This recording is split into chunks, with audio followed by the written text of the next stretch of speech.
Za chwilę wysłuchasz wersję audio najnowszego tekstu z naszego portalu. Wszystkie artykuły przeczytasz na enlat.pl. To nie demokracja napędza rewolucję obyczajową. Jest wręcz przeciwnie. Tekst Jakuba Siemiątkowskiego. Demokracja w pewnym sensie wymaga niszczenia fundamentów istnienia cywilizacji. Pisze Adam Twaruk w opublikowanym na łamach Nowego Ładu tekście Cthulhu płynie do lewej strony, jak demokracja napędza rewolucję społeczną. Postawmy tezę odwrotną. W obecnych warunkach, ale bywało tak często również dawniej, demokratyzacja przyczynia się do zastopowania destrukcyjnych zmian kulturowych zachodzących w naszej cywilizacji. Katalizatorem tych ostatnich jest natomiast nieodmiennie liberalizm, którego konflikt, a nie pogłębianie symbiozy z demokracją narasta na naszych oczach. Nie chciałbym, by tekst niniejszy został odebrany jako polemika wobec artykułu, który napisał Twaruk. Powiedzmy, że jest on raczej pisany na kanwie rozważań nad tym opublikowanym przez niego przed kilkunastoma dniami. Podkreślam to nie tylko dlatego, że z częścią wywodu Twaroga się zgadzam, ale i dlatego, że on sam, jak deklaruje, nie powiedział jeszcze ostatniego słowa na podejmowany tu temat. Czekając więc na kolejny artykuł jego cyklu, odniosę się dziś do niektórych sformułowań pojawiających się we wspomnianym wywodzie, gdyż wydają mi się one charakterystyczne dla toku rozumowania części środowisk tradycjonalistycznych, a przy tym nie do końca, jak sądzę, przystają one do realiów. Zmierzymy się tu więc z kilkoma takimi kliszami, traktując niektóre tezy z tekstu Twaroga jako punkt wyjścia do rozważań, z którymi podążymy jednak nieco dalej, odnosząc się do kilku innych zagadnień związanych z demokracją nieliberalną i pokrewnymi pojęciami. Zasygnalizujmy przy tym od razu. Szerzej wyłożone uwagi nad tą tematyką znajdzie czytelnik na łamach nowego numeru Polityki Narodowej, który właśnie trafił do sprzedaży. Już teraz zachęcam do lektury każdego, kto głębiej interesuje się opisywanym tu tematem. Oddzielić demokrację od liberalizmu. Istnieją dość intuicyjne, co prawda, ale jednak realne różnice w pojmowaniu demokracji nieliberalnej przez różne polskie środowiska kontestujące w jakiś sposób model demoliberalny. Mimo że dyskusja na ten temat jest w powijakach, można te różnice uchwycić w dotychczasowych wywodach przedstawicieli tych kręgów, do czego za chwilę przejdziemy. Na tym etapie skonstatujmy, demokracja nieliberalna nie jest dziś jakimś bardzo doprecyzowanym systemem, konkretnym ustrojem, zbiorem skonkretyzowanych rozwiązań. Jest to raczej zbiór różnych wizji, pomysłów i intuicji. Jest to swoista magma, z której prędzej czy później coś się uformuje, ale jeszcze nie do końca wiemy, co to będzie. Można więc oczywiście zwolennikom tego hasła zarzucać niedoprecyzowanie pojęć, do czego sami się nieraz przyznają. Natomiast nieuczciwe intelektualnie byłoby zrównywanie ich wszystkich z dążeniem do jakiejś formy ochlokracji, a tym bardziej kultu decyzji podejmowanej każdorazowo przez większość społeczeństwa. Zasada 50% plus jeden głos ani na Nowym Ładzie, ani w polityce narodowej nie była do tej pory postrzegana w kategoriach jakiejś niepodważalnej świętości, w imię której można byłoby kontestować wartości najwyższe. Walka z tą zasadą, którą to część tradycjonalistów, nie wiedzieć czemu, wzięła za podstawowe przykazanie polskich sympatyków narodowego populizmu, jest więc walką z chochołem i nie wnosi do dyskusji nic pożytecznego. Dodajmy dla porządku, że historycznie rzecz rozpatrując, formą demokracji nieliberalnej może być przecież nawet władza jednostki, o ile legitymizowana jest wolą i interesem ludu. Cezaryzm, bonapartyzm. Samo to uświadamiać powinno każdemu, że demokracja nieliberalna niekoniecznie równa się uznaniu każdorazowo wyrażonej woli ogółu za wartość najwyższą. Sprawa jest bardziej złożona. Istotne, Mało to odkrywcze, ale podkreślmy, wydaje się, że wspólny mianownik dla różnych form demokracji nieliberalnej sprowadza się do zanegowania dobroczynnego wpływu liberalizmu na system demokratyczny. I tu ważna uwaga.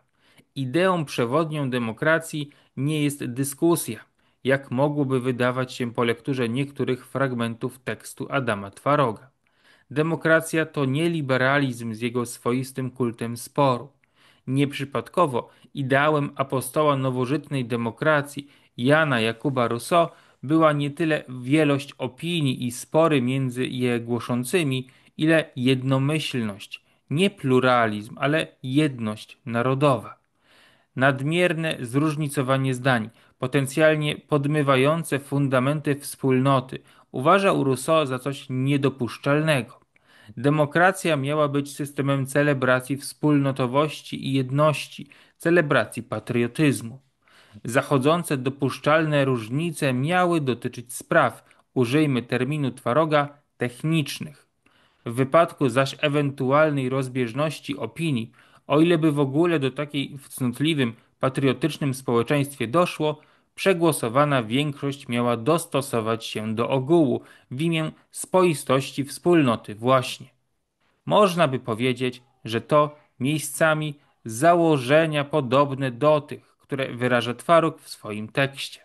Bardzo możliwe, że jest on tego świadom. Nie wątpię jednak, że wielu konserwatystów tak chętnie plujących na myśl twórcy nowożytnej demokracji nie ma o tym pojęcia. Wizje Rousseau są oczywiście wizjami bardzo teoretycznymi, momentami utopijnymi. W praktyce demokracje wyglądają nieraz zupełnie inaczej. Można byłoby się tu jednak zastanawiać nad interpretacjami demokratyzmu. Liberalny izraelski politolog Jacob Talmon w klasycznych źródłach demokracji totalitarnej zauważał, że istnieją dwie formy demokracji: demokracja liberalna oraz totalitarna właśnie, którym to mianem ochrzcił systemy nieliberalne wywodzące się z myśli Rousseau, aż po komunizm i faszyzm, odrzucając typowe dla liberalnego myśliciela etykiety oraz towarzyszące im wartościowanie. Z pewnością tkwi w tym rozróżnieniu pewna prawda.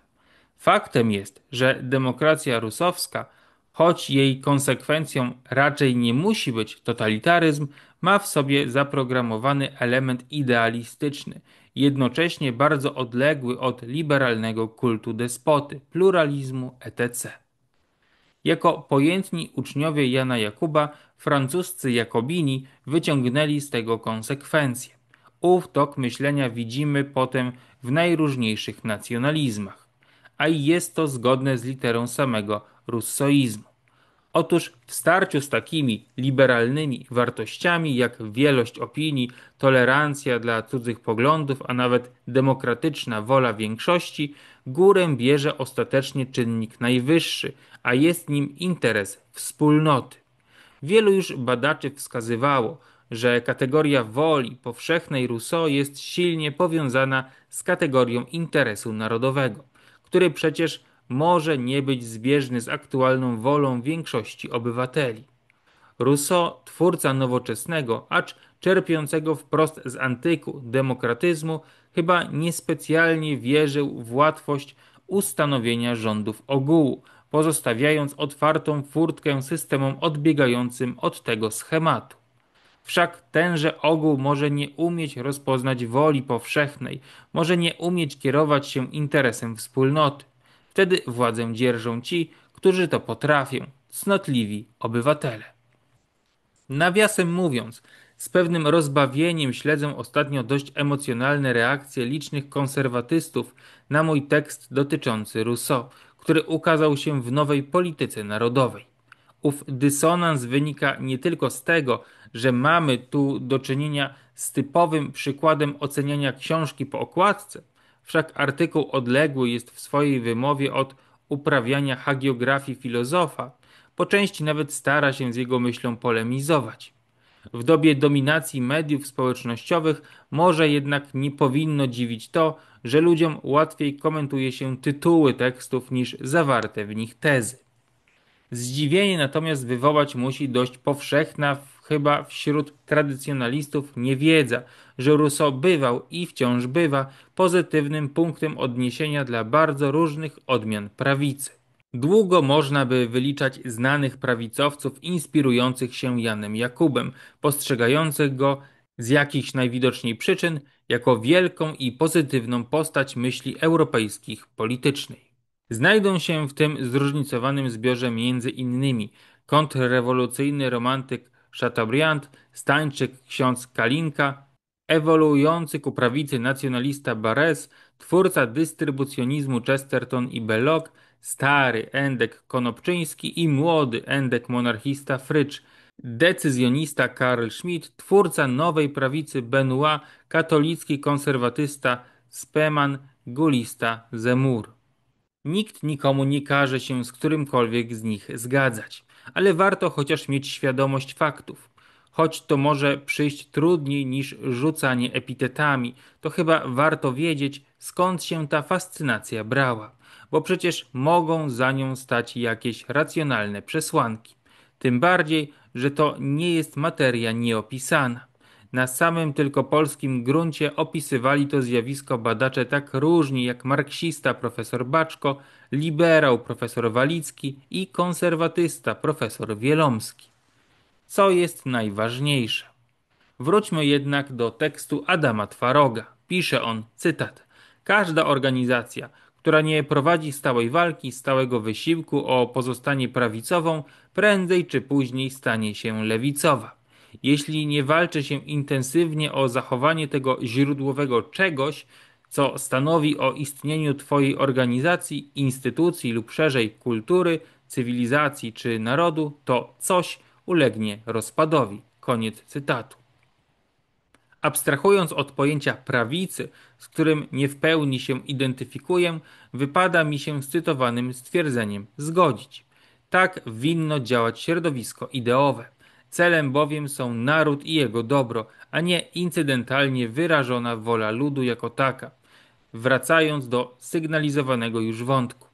Dążenie do pogłębiania świadomości narodu, pogłębiania jego patriotyzmu, a także będąca tego konsekwencją faktyczna już polityzacja, przez co rozumiem dążenie do brania na siebie przez członków narodu większej odpowiedzialności za wspólnotę, oto nasze rozumienie demokracji. Clou demokracji jest uczestnictwo, pisał Alain de Benoit. I to właśnie zastrzeżenie wydaje mi się kluczowe dla rozważań nad demokracją nieliberalną. To jej rozumienie, które reprezentują sympatyzujący z tym pojęciem narodowcy, odbiega od kultu każdej decyzji suwerennego ludu wyrażonej w referendum czy plebiscycie, nie mówiąc już o wyborach przedstawicieli do parlamentu. Odbiega więc, jak sądzę, od rozumienia demokracji nieliberalnej, które głosi alt-left, ale też na przykład część publicystów Klubu Jagiellońskiego. Rzecz nie w tym, by negować potrzebę częstszego dawania głosu demosowi. Wydaje się to wskazane choćby dlatego, że jest zdrową sytuacją, w której obywatele mają zapewnioną drogę wypowiedzi w formie mniej zniekształconej niż dzieje się to za pośrednictwem posłów na Sejm, którzy nadzwyczaj często okazują się oderwanymi od życia klaunami. Zważywszy na fakt, że w demoliberalizmie referenda są stosowane właściwie od święta, a demokracja parlamentarna przypomina nieraz raczej oligarchię, demokracja walcząca stanowi zaś system liberalizmu walczącego z demokracją, przyjęcie naszego, wykładanego tu konceptu byłoby istotnym krokiem w kierunku realnej demokratyzacji. Nasz demokratyzm jest więc demokratyzmem szczerym. Nie to jest jednak najważniejsze. Demokracja nie jest dla nas bożkiem, nie jest źródłem wszystkich innych wartości. Sam zaś naród, jako wspólnota pokoleń dawnych, obecnych i przyszłych, to jednak coś więcej niż współcześnie żyjący lud. Rozpoznanie interesu narodowego bywa sprawą złożoną, a banalne może wydawać się stwierdzenie, że nie ma i pewnie nie będzie systemu, który jest w stanie go w sposób doskonały realizować. Podobnie trudno w dzisiejszym świecie zabezpieczyć jest to, o co w swoim tekście zabiega Twaruk. Zasadę niepodmywania podstaw narodu. Należy jednak szczególnie mocno powątpiewać, że umożliwiłoby to ograniczenie demokracji. Utożsamienie demokracji z postępami dekonstruowania cywilizacji zachodniej wydaje się nieuprawnione. Jak czytamy we wzmiankowanym tekście, cytat: celem stronnictwa politycznego w demokracji nie jest porozumiewać się z drugą stroną, aby osiągnąć konsensus czy wskazać merytorycznie lepszą ideę, ale wygrać. Koniec cytatu. To prawda, tyle że słowa te charakteryzują nie tyle demokrację, ile politykę jako taką. Dyskusja zawsze powoduje podział, zawsze tworzą się stronnictwa. Znaliśmy je przecież w erze przednowoczesnej, przeddemokratycznej, a bywało, że spory wówczas toczone dotyczyły spraw kluczowych dla istnienia społeczeństwa, takich jak wybór religii. Zgoda, że w ostatnich dziesięcioleciach przekroczono niejeden Rubikon, ale czy winę za to należy obarczać właśnie demokrację? Co więcej, mówi Twaruk o dyskutowaniu nad podstawami społeczeństwa w demokracji, a przecież dyskutowały nad tym właściwie zawsze elity intelektualne, a nie masy.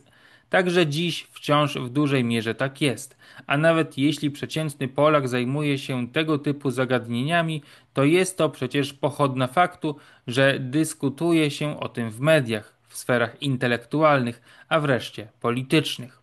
Takie podmywanie podstaw narodu może dokonywać się w każdym systemie, bo w każdym jest jakaś dyskusja, w każdym są jakieś elity, właściwie w każdym jest jakaś katedra, mówiąc Jarwinem. Co więcej, bez uczestniczącego w życiu politycznym ludu, który trzeba do różnych nowinek przekonywać, urabiać go, może to być daleko prostsze. Znamy przecież ten mechanizm. Wystarczy intelektualna moda, by elity zafiksowały się na punkcie jakiejś nowinki, na co z kolei z zadziwieniem, przynajmniej przez pewien czas, patrzeć będzie zachowawczy lud. Czynnik demokratyczny nie ułatwia tego procesu, a może wręcz go utrudnia, do czego jeszcze wrócimy.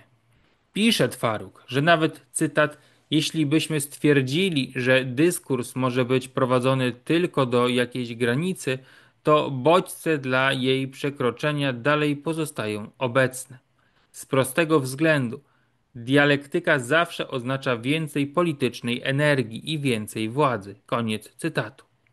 Jest to być może prawda, ale w jaki sposób od tego uciec? Czy systemy niedemokratyczne będą w stanie to zrobić? Nieprzypadkowo nawet w kontrrewolucyjnej wizji dziejów, z którą się nie identyfikuję, początek rozkładu cywilizacji europejskiej zaczyna się na długo przed erą panowania demokracji.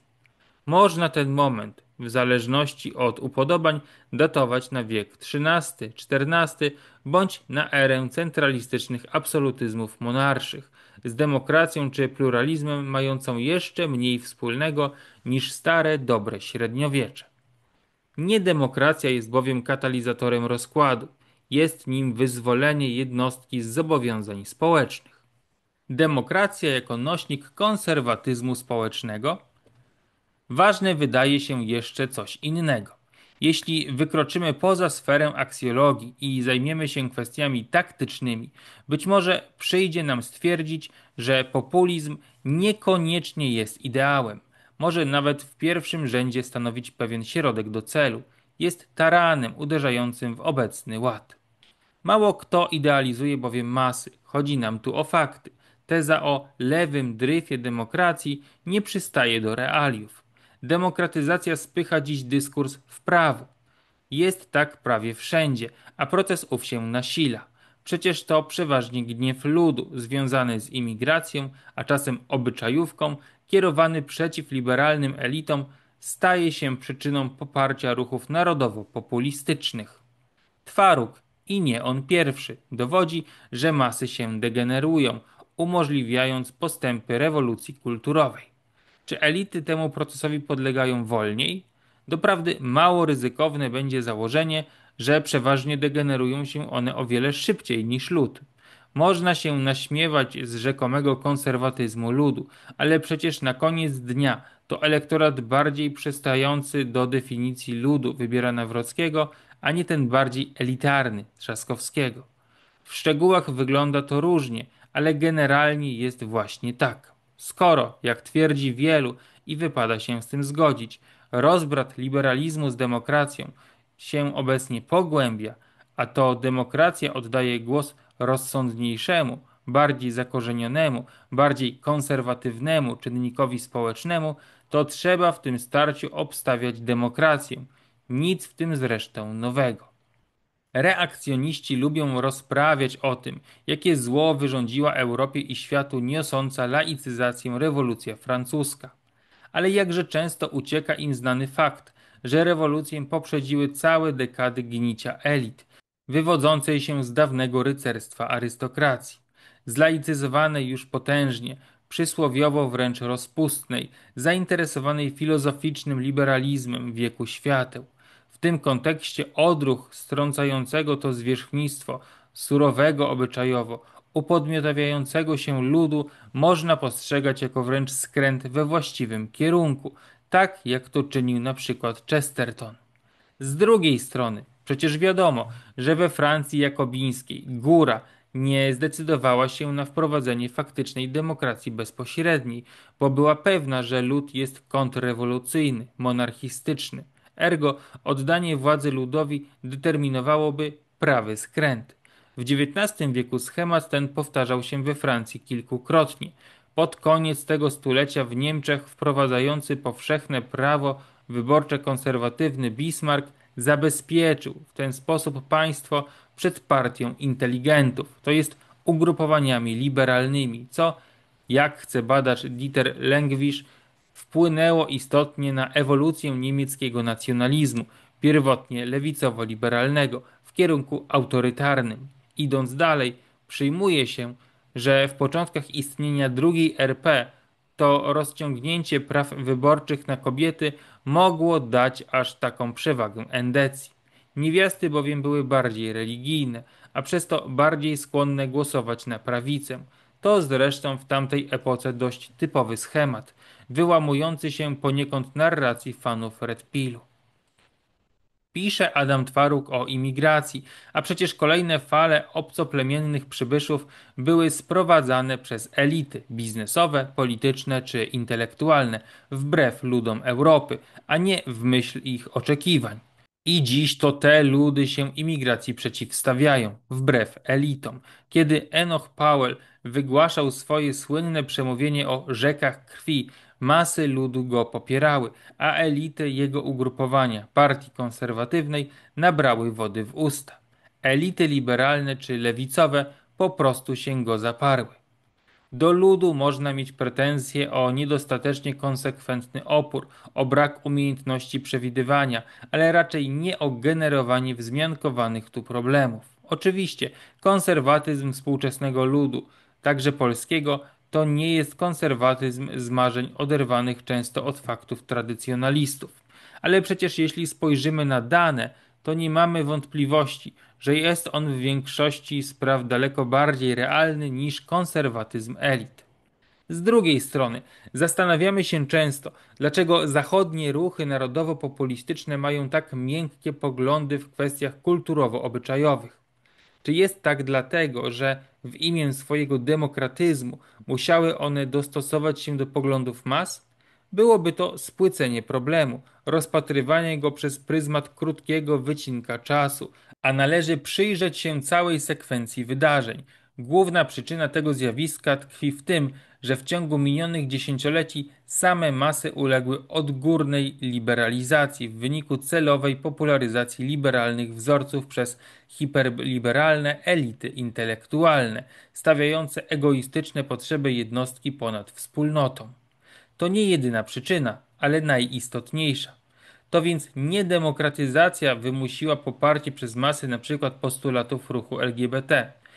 Ludy zachodnie poparły te postulaty później niż elity i jest to generalnie norma. To nie demokracja niszczy Europę, nie niszczą jej zwiększanie się wpływu ludu na władzę czy w ogóle jej polityzacja. W zakresie samej charakterystyki funkcjonowania państwa i przepływu idei, demokratyzacja powoduje różnice głównie ilościowe, nie jakościowe. Europę niszczą postawienie na piedestale jednostki z jej nieskrępowanymi zachciankami, oderwanie wolności od obowiązku, hołdowanie dążeniu jednostki do niepohamowanej, niszczącej wszelkie normy ekspresji, Wszystko to są znamiona nie demokracji, ale liberalizmu. Historyczne zaś różnice pomiędzy nimi to sprawa szeroko już opisana. Oszczędźmy sobie przytaczania wywodów badaczy. Należy więc sprzyjać oddzieleniu się demokracji od liberalizmu, a w tymże procesie poprzeć tę pierwszą. Pytanie o realność. Na koniec warto naświetlić jeszcze inną perspektywę. Demokratyzacja, upolitycznienie mas to proces już dokonany. To już się stało i się tego zapewne nie da cofnąć. Jakkolwiek byśmy owoce tych zjawisk oceniali. Nie cofniemy polityki masowej, umasowienia narodów, upolitycznienia ich. O ile nie nastanie nowe średniowiecze w pełnej krasie, nie cofniemy tego, co Adam Twaruk w swoim tekście zwie totalizacją polityki. Ostatecznie więc pytanie o demokrację nieliberalną czy populizm jest pytaniem o pewną realność. Zostawmy przez chwilę na boku same pryncypia ideowe, rozważmy właśnie tę płaszczyznę. Narodowy populizm jako formacja ogólnoeuropejska czy nawet ogólnoświatowa, choć wciąż nie jest zjawiskiem w polityce dominującym, wytrwale jednak bije się o swoje, stoi przed szansą realną. Szansą przekształcenia znanego nam świata w coś trochę bardziej przystającego do naszych wyobrażeń o tym, jak powinno być. A jakie są alternatywy? Czy nie jest tak, że różne propozycje tradycjonalistyczne to po prostu ciekawa gimnastyka intelektualna, a nie realna opcja wyboru dla współczesnych narodów? Na prawicy pewnie każdy ma w głowie jakiś swój idealny ustrój, idealną wizję, przeświadczenie, że któryś system polityczny występujący w którejś epoce, w którychś warunkach był tym najbliższym stanu pożądanego. Ale przecież gdy przychodzi oceniać sferę praksis, oceniać świat realny, trzeba odnosić się do faktów, weryfikować. Twaruk pisze, że na prawicy są wysuwane różne propozycje, a wśród nich jest demokracja nieliberalna. Abstrahując od ogólnikowości tego pojęcia, ja widzę to inaczej. Jest mglista, ale jakaś propozycja demo nieliberalna i właściwie nic poza tym. Chodzi o pewien kierunek. Dowartościować głos ludu, mas, dać im większą podmiotowość, zmniejszając tym samym destrukcyjny wpływ liberalnych, wykorzenionych elit. Nikt dokładnie nie wie, gdzie nas to zaprowadzi, ale jest to jakiś plan, albo chociaż jego zarys. Bo skoro nie lud, to kto? Świetnie jest rozprawiać o rządach elit, tych prawicowych, patriotycznych, narodowych czy konserwatywnych elit. Ale gdzie są te elity? Trzeba je wykształcić, to wiadomo, ale przecież mowa tu o procesie rozciągniętym na dziesięciolecia, który dokonywać się powinien permanentnie, a który nie zwalnia z konieczności równoległych działań politycznych. Z kolei z zadeklarowania wyższości np. monarchii nad demokracją nie wynika nic, do niczego nas to nie przybliża. Jeśli oczywiście mamy ambicję sprowadzić dyskusję z poziomu akademickiego na praktyczny. Nie negując konieczności często teoretycznych rozważań, starajmy się je formułować w zaczepieniu o jakieś punkty. Zacznijmy uwzględniać w naszych rachubach to, jaki jest ten świat. Generalnie więc nawet gdybym był reakcjonistą albo neoreakcjonistą, cieszyłyby mnie sukcesy europejskich populizmów, ruchów demokracji nieliberalnej. Sam Jarwin zdaje się tę dynamikę doskonale rozumieć, skoro udziela aktywnego poparcia sztandarowemu przedstawicielowi narodowego populizmu, jakim jest trybun ludowy naszych czasów, Donald Trump. I przecież nie chodzi tu o ciepłe uczucie względem samego prezydenta Stanów Zjednoczonych, które są mi osobiście odległe, ale gra się kartami, jakie się ma. Istotne, że dla różnej maści niszowej, skrajnej, można wstawić tu dowolny epitet prawicy, wzrost wpływów populistów może stworzyć większą swobodę działania, dawać więcej pól aktywności, przesuwać to legendarne okno Overtona. W szczegółach to wszystko oczywiście wciąż pewna niewiadoma, ale tak zdaje się podpowiadać intuicja. Liberalna lewica wie, co robi, gdy straszy narodowymi populistami, nawet tymi, którzy wydają się nam dziś ideowo mdli. Zachęcamy Państwa serdecznie do polubienia i skomentowania tego nagrania, czym pomogą nam Państwo w docieraniu do nowych odbiorców. Prosimy również o zasubskrybowanie naszego kanału, aby nie przegapić kolejnych interesujących nagrań. Prosimy również o rozważenie wsparcia finansowego dla naszej działalności. To dzięki Państwa zaangażowaniu, w tym przede wszystkim cyklicznemu wsparciu finansowemu, możemy kontynuować naszą działalność i stale się rozwijać.